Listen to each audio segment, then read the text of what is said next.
Well, another beautiful day to do some testing on the old Ford Cluster 2010 4.6. Had a disconnect bus code, bus A. Once in a while this thing would just freak out, and I got to thinking, well, you know, maybe there's a problem with all the wiring, or something was a bad ground. And I've seen guys on YouTube basically rip the entire dash apart. And they've had the same problem, but I found my issue fix was right there. You see all these pins right there? Ford has a problem, it seems like, with dash cluster pin connections or whatever. The solder joints just don't get, I guess, done really heavily, or they kind of break down over time and lose their connections. So what I did, I just took this thing whole apart, and what I'm doing right now, I'm testing it. I've got a code right now for one of my camshaft sensors out there. I got to deal with that, but I just wanted to show you, I've been driving this most of the day, and this has not come back on. I didn't want to put it all back together and put the gauges in it and find out that the problem was not fixed, but I've just got it kind of sitting here on a cloth. And I've been driving it locally. You know, I don't have any speedometer or anything, but I know how much gas I got. It says right there. This wouldn't work half the time. The ABS light would blink on and off. It would just go crazy, go ding, ding, ding, ding, ding, ding. But now, it seems to fix the issue, and I can shut it off. Take the key out, put the key back in. So the pretty blue lights turn back on. It cycles through everything, and it works. Now, before, in earlier videos, I had a problem. I'd take the key out and restart it, and this little light right about there, that is the security light. Let me pull the key out and see which one that was. Actually, it's this one right there. You see that little red light blinking right there where my finger is? That is the security light. Now, when I would put my key in earlier, I would turn it on, go to start it, and it would just go flash. It wouldn't work.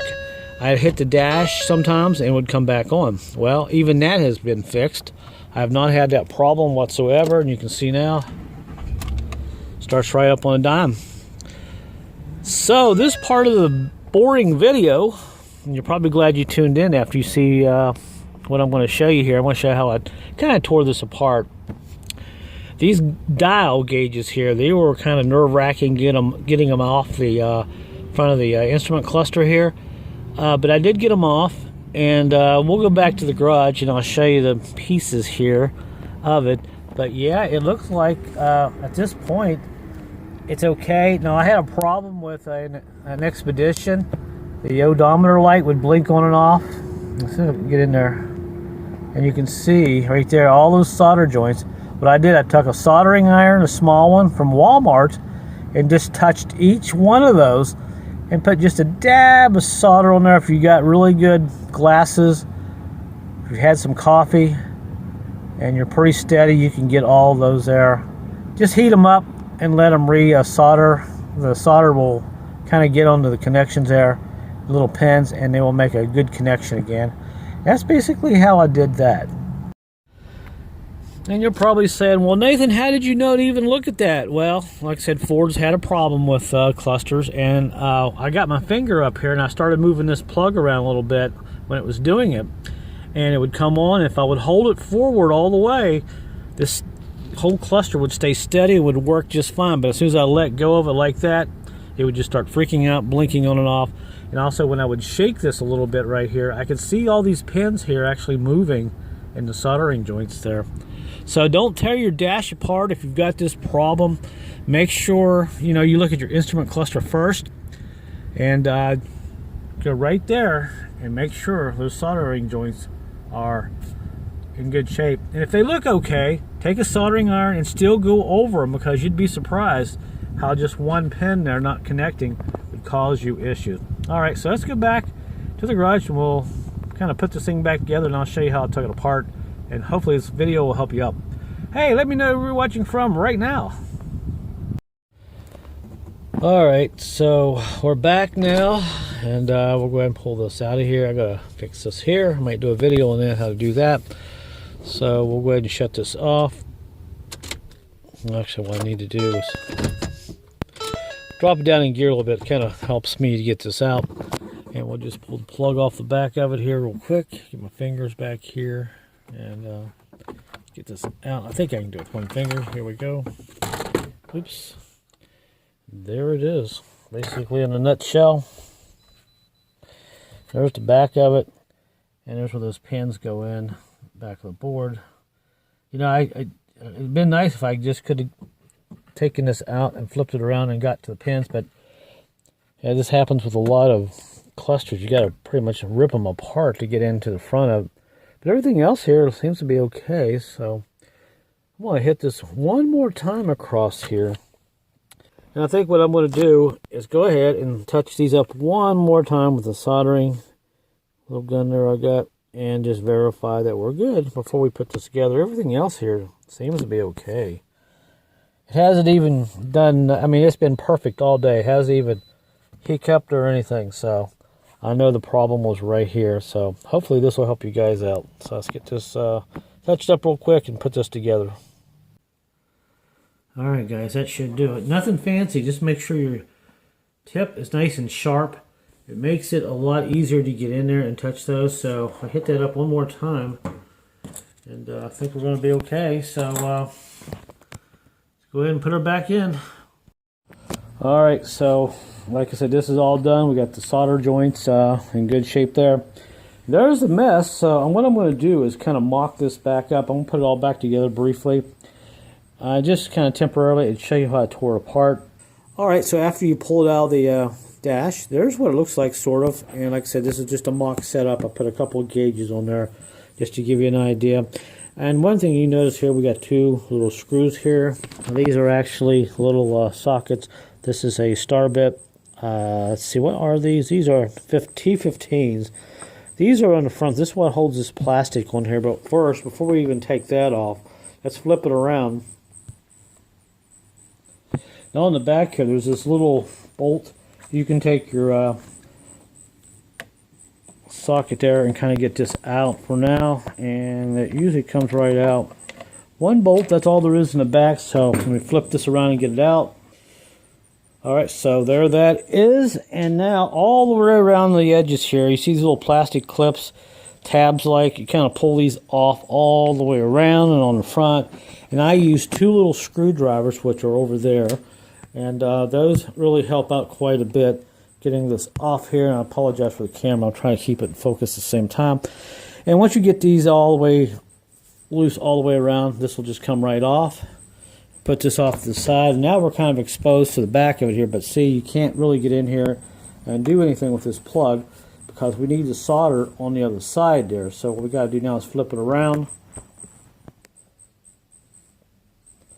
And once we flip it around, of course, we got to take these two little blacks, long little bolts out. These are the same size. These are these T15s. There's the other one. There's two of those. And once you get this off here, then the same thing with this. You got these little clips all the way around here. We kind of got to take a little screwdriver and pop these off and slowly work this upwards like this, and this will come off. The only downside is you might kind of, I don't know if you can see that right there, these corner of these little pieces here, sometimes they'll break off, but I got this one off, except one over there, I kind of broke one of them off a little bit, but it won't hurt anything. Then this will lift straight up like this, and you can just kind of sit this off to the side. Hopefully that makes sense. Then of course you're looking at all your needles here and you're freaking out. Now how I got these off, but I use this plastic little fork, but they actually have another tool, a little spud bar you can get up under here. But also I've seen people take a fork, a metal fork, and get up under here and pry these off. And these are on there pretty good. And you got to watch, these will try to come apart. And if they do, they snap back together right there. You just kind of push that back in. And you can see it's kind of hard to grab the bottom of this, because by the time you grab the outer side of this here, it wants to separate. So you know, this is a problem you get into. You kind of see these, and we'll try to separate a little bit there. And then I can show you that on the big one here on the speedometer. You can see how this is kind of made. This is a two-piece deal, Like I said, this here will push back in there. It'll snap back in there if it comes apart and everything. And on a side note, these are a little tricky too to get off. You got this little ring right here, if you can see that, and it sets on here like this, so it's really hard to get something up under there. So this ring here, plastic ring, does not come off. You can't get nothing under it. But if I turn this, it'll pop off like this. Well, I need to learn to hold the camera center, don't I? See, it goes in there like that, and you push it down. It's designed to keep the light to shine on this, so it'll illuminate this red dial. So that's how that sets in there. So it's a little tricky. You could probably try to grab it like this and pull straight up on it. If you do, then there's a chance it may separate, and if it does, then you'll have to pull the rest of this out, this little circle piece, and get it off like that. So, you know, you have to take your chances, but that's how I got these two off here. And once that is off, then this here, I just left it in there. Then flip it around. And now you got to start releasing all these little plastic tabs here, all the way around here, here, here. I just pulled up on this because it needed soldered anyway.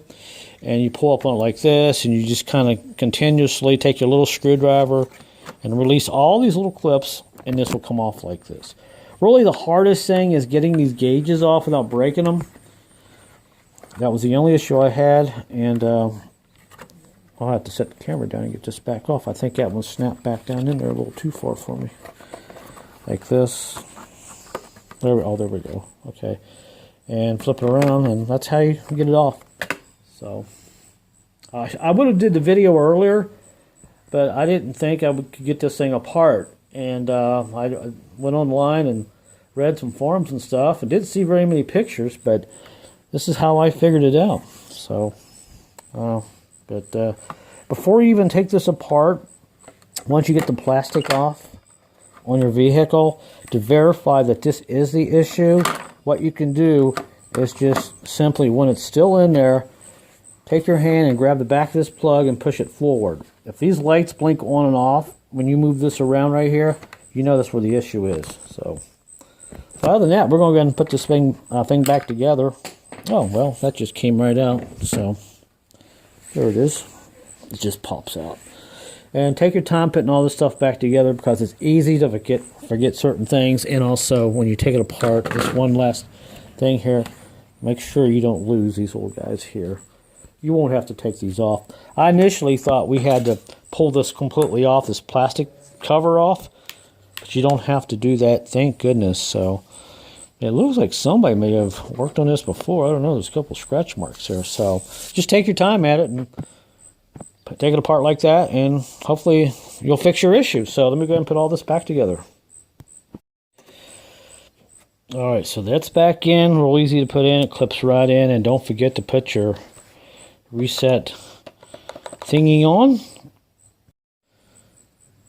Alright, so we got all the gauges back on. This makes me a nervous wreck, but what I do, I just kind of put them on lightly and turn them till they stop where they should be and get an idea. And if I'm a little off, I'll pull them back up and readjust them. Then you push all the way down on them, and you'll feel them sink in. Be careful, don't push them too tight, because they could bind up on this, but mine are really close, and they seem to be okay. The closer they are, the better they are, because the light will reflect, I guess, onto these gauges or something. I don't know. So the only one I got to do is the speedometer here. See, I don't know where this goes, but I'll stick this on here like this, lightly. And it stops right about there, and that's right on 0. Pretty close to it. Yep. Let me pull it back off. Get the right way here. You know, get them as close as you can, because they are self-calibrating. When you turn the switch on, you see them move around, then they go back down, and they sort of recalibrate where they should be, you know. So all I gotta do is push this straight down. Well, there we go. I'm gonna set it up here. When I'm setting in the car, it looks just like this. All the gauges are down, and we're good. Looking good. Now what we can do at this point is go ahead and just put the back on right there with the 1 bolt, and we'll set this in and drive it a little bit without putting this front cover back on. because if we put the front cover back on, if we're a little off or something goes weird, we don't have to fight with this front cover just to kind of test it out. So I'm going to go ahead and put the back of this on, and we'll stick it in the vehicle. All right, I'm just going to look at the back of this and make sure I don't have a fur ball in there or something, or anything that's falling in. That looks good. And I'll take the instrument cluster and kind of sit it right here without moving those gauges, and we'll flip this around like this. And this will save you some money, I'll tell you that, because to buy one of these clusters are about $300. And now all we got to do is push it back on like this all the way around. Just kind of push on you'll hear it click like that and like that all the way around. And I'm actually going to set the camera down here and do this. Well, actually, oh, okay, did it pretty good while everything went on. So it's all the way around. It's on, that's on, and that's on, and that's on, and that is on. Flip around, double check our gauges, make sure I didn't move anything. Everything seems to be good. And now, see? Oh, see? Oh, I just flipped it around like that. There we go. I thought I broke it there for a minute. And there's our look at our gauges. Everything is just like it should be. And now we'll go ahead and stick it in and drive it a while and make sure everything's going to be okay. So there you go. And some of you are like, oh, he didn't put the bolt back in the back. There's the proof. Proof is in the pudding. The pudding. All right, now let's stick it back in. All right, I don't know, guys. I'm going to try and do this while you guys are watching me with one hand here and this on the camera setting there. Let me push down on this. There we are. We're in like Flynn. And she's working. All the gauges are working too. Yeah. Temperature's going down. All right, let me just restart it here and we'll watch these gauges kind of self-calibrate. Look at that. My security light doesn't blink on and off no more. The gauges are calibrating, and a little off, so we'll go ahead and adjust this just a little bit there. Get that down there like it should be. Oh, there we go. We'll start it up and we'll do it a couple times. All right, so oil pressure, temperature. I just got done driving a lot long ago, so I know it's warm. Got gas. I just put gas in it. And we're idling about 65, and we're not moving, so yay! Everything seems to work. So that's my fix, guys. I hope you enjoyed this video. All I gotta do is put the cover on. And by the way, this piece here, this is real easy to take off. You just got these two screws on the top of it here. You take off. I believe they're screws. Are they screws? Yeah. Take off. And I put the steering wheel all the way down and drop it down low. And you kind of slide it up over this plastic here. And it comes out and you can get your hand behind here. And that's how I got it out. So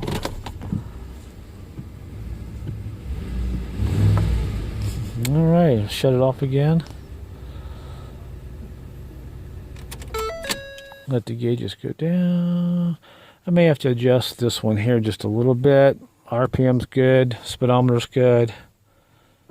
Other than that, we'll play around with it, but I think you get the idea, folks.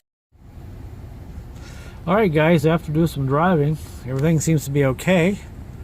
And I figured out, I found out the right way to actually adjust these gauges. When it's idling, you can actually just turn these while it's idling and you'll feel kind of click. When you do that, I think that's probably the best way to adjust these. And you can see I got all these right where they should be, and I've got my gauge here up. The water temperature is antifreeze temperature, engine temperature is up to 214. It's pretty much straight up and down on that gauge there, and everything seems to be okay. And I'm a little low on gas. I have about $20 worth of gas in it, so, but everything else seems to be okay. So all we gotta do now is put the cover back on and wrap this video up.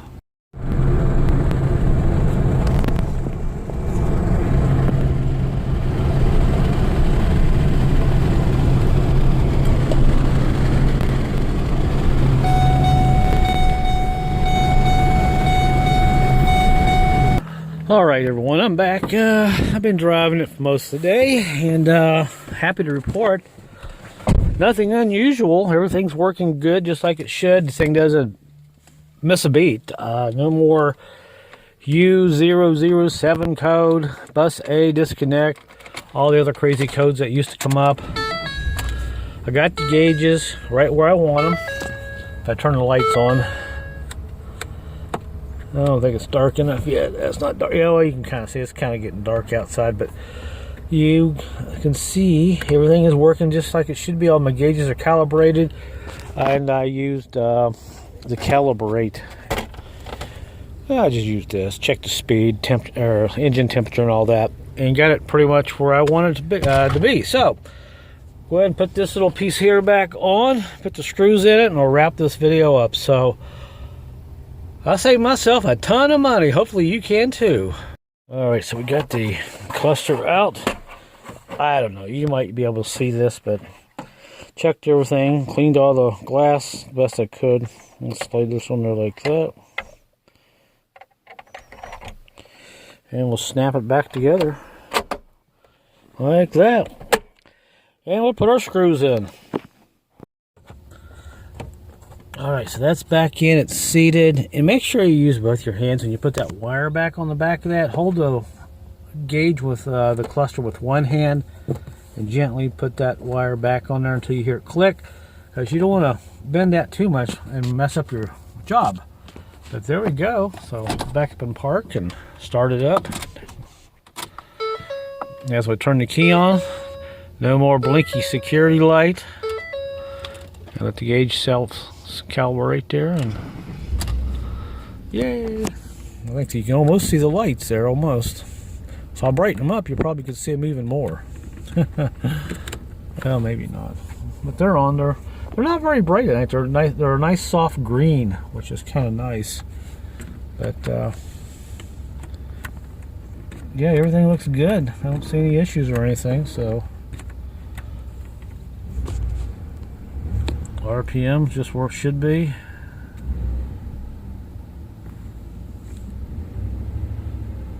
There we go. But anyway, you get the idea, guys. Oopsie daisy. Even I mess up sometimes. I had to recalibrate this because when I put the glass on, I bumped that. Now we're at 6,000 RPM. Like we should be. I mean, not 6,000. 600 RPM. There we go. Yeah, so you know, kind of take your time at it. I got in a little bit of a hurry there. Alright, now we can put the glass back on and wrap this video up. Hey guys, everything is pretty much back in at this point, so there you go. Hopefully this video will help you out. This is how I fixed my issue with my instrument cluster. Alright guys, that's it. So if you like this video, give it a thumbs up. Hey, if you don't like it, give it a thumbs down. Alright guys, that's it for the video. Hey, if you like it, give it a thumbs up. Hey, if you don't, give it a thumbs down. And until my next video, guys, I will see you later.